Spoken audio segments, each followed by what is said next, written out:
अस्सलाम वालेकुम एंड गुड एंड डाक from Germany. I hope you people are doing well और आप लोगों की ज़िंदगी बहुत मज़े और सुकून से गुजर रही होगी। आज की मेरी वीडियो करियर एंड काउंसलिंग से रिलेटेड है, जिसके अंदर मैं जर्मन पार्लियामेंट में रिसेंटली पास होने वाले लॉ के बारे में बात करूंगी। 2024 के स्टार्ट से जर्मन पार्लियामेंट में law for modernization of nationality legislation के बारे में डिस्कशन जारी थी, जो कि 27 जून से इम्प्लीमेंट हो चुका है। इस लॉ के तहत अब नेचुरलाइजेशन एक्ट में तब्दीली कर दी गई है, जिसमें जर्मन सिटीज़नशिप हासिल करना ना सिर्फ आसान कर दिया गया है, बल्कि अब आप डुअल नेशनलिटी के लिए भी अप्लाई कर सकते हैं। इस सिटीज़नशिप लॉ में क्या क्या तब्दीली आई है और इस नेचुरलाइजेशन एक्ट के तहत क्या क्या रिक्वायरमेंट्स हैं, और इससे रिलेटेड तमाम सवालात के जवाब जानने के लिए stay tune with me and don't forget to subscribe my channel.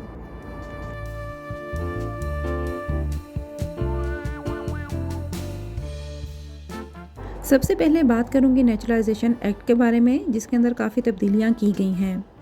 27 जून 2024 से इम्प्लीमेंट किए गए लॉ के मुताबिक अब आप 5 साल के बाद नेचुरलाइजेशन के लिए अप्लाई कर सकते हैं। पहले ये टाइम पीरियड 8 साल का था, जिसका मतलब है कि अब नेचुरलाइजेशन के अप्लाई करने के लिए 3 साल कम कर दिए गए हैं।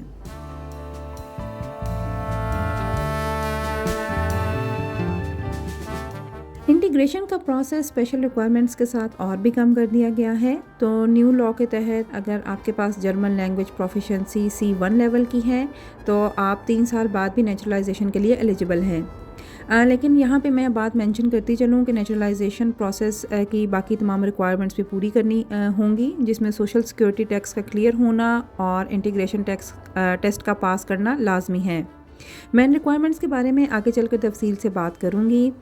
इसी नेचुरलाइजेशन एक्ट के क्लॉज नंबर 10 के तहत अब आपको जर्मन सिटीज़नशिप हासिल करने के लिए अपने होम कंट्री की सिटीज़नशिप से दस्तबरदार होना लाजमी नहीं है, जिसका मतलब है कि जून 27, 2024 से ऑनवर्ड अब आप डुअल नेशनलिटी के लिए भी एलिजिबल हैं।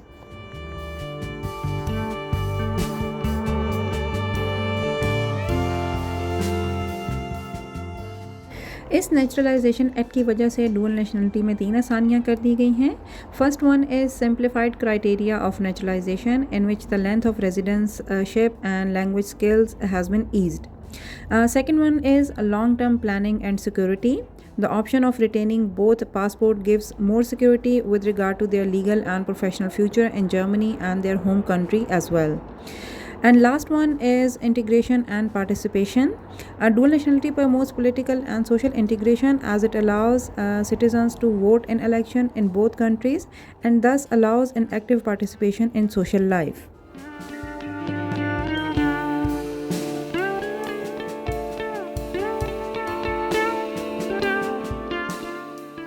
वीडियो के इस हिस्से में मैं अब बात करूंगी डुअल सिटीज़नशिप की रिक्वायरमेंट के बारे में। जर्मन न्यू लॉ के मुताबिक आप डुअल नेशनलिटी के लिए 5 तरीके से अप्लाई कर सकते हैं, जिसमें नंबर 1 पे आता है डुअल सिटीज़नशिप बाय बर्थ, जिसमें आपके दोनों पेरेंट्स या एक पेरेंट को जर्मनी में 5 साल हो गए हों या इनमें से किसी एक के पास सेटलमेंट परमिट हो। सेकेंड नंबर पे आता है डुअल सिटीज़नशिप बाय डिसेंट, जिसमें आप अपने पेरेंट्स या ग्रैंड पेरेंट्स से नेशनलिटी इनहेरिट करते हैं।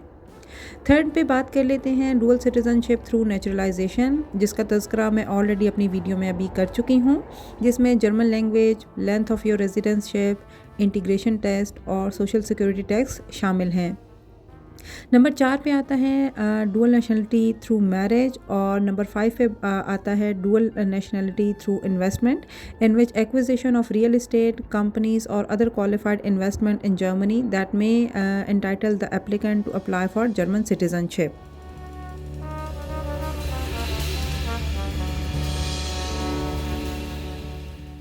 With the new Naturalization Act, which came into force in June 2024, Germany is facilitating access to dual citizenship.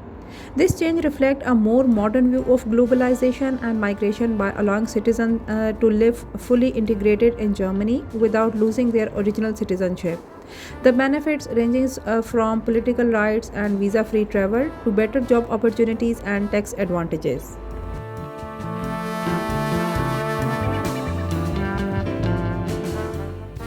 Despite this simplification, you must be aware of challenges such as double tax obligation and so on. You should inform yourself thoroughly and prepare for the process in order to benefit optimally from the new regulations. Overall, the law promotes greater integration and allows dual passport without exceptions.